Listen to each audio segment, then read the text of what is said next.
السلام عليكم ورحمة الله تعالى وبركاته. مرحبا بكم في قناة المطبخ الجزائري مع أمينة. كان أول مرة تشوفوا قناة المطبخ الجزائري ما تنسوش تشتركوا به تكبر عائلة المطبخ الجزائري، وفي نفس الوقت فعلوا الجرس به يوصلكم جديدي. وصفتنا نهار اليوم جبت لكم وصفة سهلة التحضير، حلوة تقدروا تديروها في العيد والمناسبات تاعكم. مقاديرها بسيطة وسهلة التحضير وبنينة بزاف وما تديلكمش وقت. نبداو بالمقادير اللي نحتاجوها. نحتاجو 125 غرام مارغرين تكون طرية بدرجة حرارة الغرفة، ملعقة سكر ناعم تكون مغربلة ما يعادل 20 غرام، بيضة، ملعقة ذوق الكراميل تكون ملعقة صغيرة، وملعقة صغيرة خميرة، وفرينة به نلمو بها العجينة. نحتاجو هذا المول تاع السيليكون اللي راكم تشوفوا فيه. وفيما يخص المقادير تاع التزيين من بعد نمدلكم واش تحتاجوا. نبداو الوصفة على بركة الله. نجيبوا ريسيبيون باش نخدموا فيها ونفرغوا فيها كمية المارغرين اللي قلنا 125 غرام. بسم الله. لهنا لازم المارغرين تاعكم تكون طرية بهذا الشكل باش تساعدكم في الخدمة. قبل ما نضيفوا المكونات الاخرى لازم نحركوا هذيك المارغرين حتى نشوفوها ولات على شكل كريمي. هي كي تعود طريه ما تعبكمش في الخدمه. تحبوا تستعملوا ايديكم ولا تستعملوا الاداه هذه تاع السيليكون. ديما نحبوا وصفات يكونوا خفاف وسهلين وما يدوش الوقت. هذه الحلوى تقدروا تديروها في كل المناسبات تاعكم والافراح، وتقدروا تديروها في حلوة العيد الصغير كان خلينا ربي يحييه. حتى المقادير تاعها ما همش بزاف، تقدر تديرها في اي وقت. كي تشوفوها ولت بهذا الشكل تحكموا تضيفوا كمية السكر اللي قلنا ملعقة ما يعادل 20 غرام. لهنا لازم تكونوا مغربلين هذاك السكر الناعم تاعكم، ضروري هذه الخطوة. ديما المواد الجافة في الحلويات تحكموا تغربلوهم باش تحصلوا على حلوى مليحة. لهنا لازم تبقاو تحركوا حتى تشوفوا هذاك السكر والمارغرين انسجموا مع بعضهم وولوا على شكل كريمي. اذا كنتوا حابين اي حلوى نديرها لكم في القناه، ما عليكم غير تكتبوا لي رايكم واقتراحاتكم في القناه. واذا كنتوا حابين اي وصفه اكتبوها لي في التعليقات وان شاء الله نديرها لكم. هنا لازم نحرك مليح مليح حتى نشوف هذاك الخليط ينسجم وتبدل اللون تاع المارغرين. شوفوا كيفاه مازالت شويه. وتقدروا تستعملوا حتى الخلاط الكهربائي. لهنا صاي شوفوا اللون تاعها كيفاه تغير وولات طريه على شكل كريمي. نضيفوا البيضه اللي قلنا بيضه كامله، وهذيك الملعقه الصغيره اللي قلنا عليها ذوق الكراميل. هذا الشكل. اللي ما عندهاش تقدر تستعمل ملعقه من الفانيليا. انا ديما نحاول نديرلكم اقتراحات اخرين باش اللي ما عندهاش وتحب تجرب الوصفه تقدر ديرها في اي وقت. شوفوا في دقائق توجد. لازم نحركوا حتى نشوفوا هذاك البيضه دخلت مع المكونات الاخرين. لهنا نستغني عن الاداه تاع السيليكون، راح نستعمل ايدي احسن. بسم الله. نحاول ندخل هذاك البيض بيدي في المارغرين والسكر هذيك اللي درناها. لهنا المقادير هذوما يهبطوا لي كميه لا باس بها. ديما في الحلويات ما نحبش نكثر بزاف الكميه، ندير لكم قيس وانتوما كي تحبوا كميات اكبر ضاعفوا الكميه اللي درتها انا. ما تديش وقت، درك راهي ولات جاهزه. نبداو نضيف الفرينه تدريجيا. نجيبوا صفايه ونجيبوا الفرينه ونغربلو. راني قلت لكم ديما الفرينه الكاكاو النشا لازم تحكموا تغربلوهم قبل ما ديروهم في الحلوى تاعكم. هذوما الحبيبات هما اللي يفسدوا الحلوى. نبدا نحرك على الاول بالاداه تاع السيليكون. كي نشوفها بدات تتماسك نحكم نستعمل ايدي. لهنا الكميه تاع الفرينه كل وحده والفرينه تاعها، خاطرش كاين فرينه اللي تشرب وكاين فرينه اللي ما تشربش. المهم نتوما كي تبدو تضيفوا الفرينه ضيفوها تدريجيا وشوفوها اذا كانت مخصوصه ولا لا.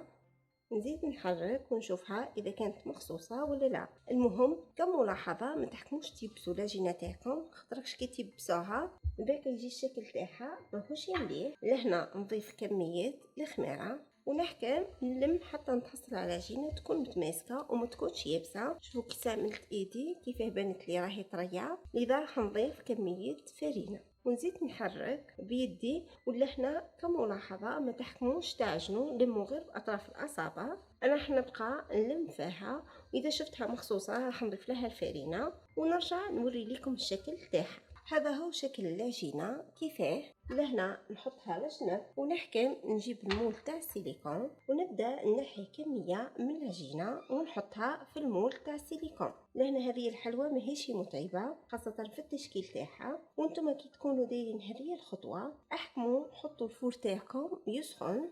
من بعد التزيين تاعها راح يكون بسيط بصح الشكل تاعو يكون مليح بزاف. ديما نضغط وتحطوا العجينه تاعكم، ما تحكموش تعمروا المول تاعكم للاخر خاطرش العجينه راهي فيها الخميره. ديما اضغطوا باش الشكل هذاك يخرج لكم وتحطوها في الفرن الطيب.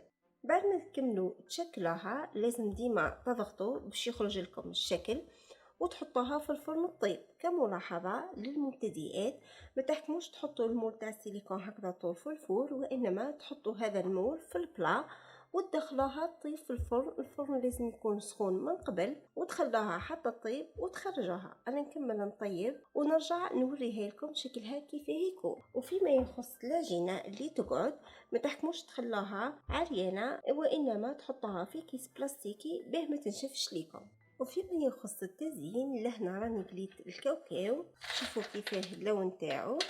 ودركا راح نحكم نرحيه. فيما يخص الرحيان راح نرحيه في الروبو وفي نفس الوقت راح نرحيه بقشورو ومانيش راح نحي القشور. الحلوى تاعنا طابت، شوفوا الشكل تاعها. دركا للتزيين لهنا عندي المعجون تاع المشماش، نبدا ندير بالبانسو الاطراف تاعها. هذه الحلوى راهي سهله بزاف وما تديلكمش الوقت. بعد ما تكملوا رمضوها مباشره في هذاك الكاوكاو اللي حكمنا رحيناه. شوفوا شكل الحبه.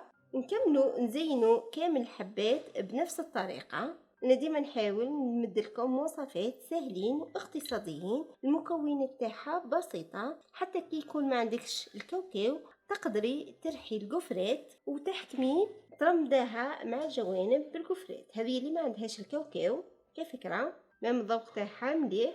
والكميه اللي استعملتها تاع 125 غرام مارغرين دارت لي 12 حبه، وانتم كي تحبوا ضاعفوا الكميه حسب واش راكم تحتاجوا. الكاوكاو كي رحيناه بالقشور تاعو شوفوا اللون اللي تحصلت عليه. وتقدروا ترحوه بلا قشور كل واحد كيفاه يحب. حبيت ندير طريقه سهله في التزيين وانتوما لكم الاختيار. دركا صاي الكاوكاو والمعجون ما نحتاجوشو نحطوه على جنب. فيما يخص طريقة التزيين نحتاجو لهنا في هذا البوش حطيت طوفيا كراميل. نحكم بالمقص نحي هذا الجزء للفوق تاع البوش. ثاني حاجة نحتاجها للتزيين هذوما الورود اللي يتباعوا في الأسواق. نحطو لهنا في هذه الثقبة للوسط نحطو الطوفيا كراميل. اللي ما عندهاش الطوفيا تقدر تستعمل حتى المعجون تاع المشماش. لهنا كل واحد واش كاين عنده في المنزل. بما انه العجينه درت فيها الذوق تاع الكراميل حبيت من فوق نزيد نكملها نزينها بالكراميل. الشكل تاعها يجي بزاف مليح.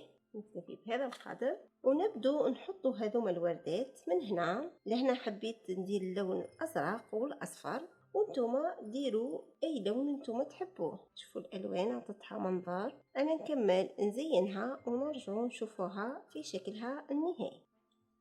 هذا هو الشكل النهائي للحلوى اللي درناها نهار اليوم. حلوى درناها في المول تاع السيليكون وكانت بنكهة الكراميل.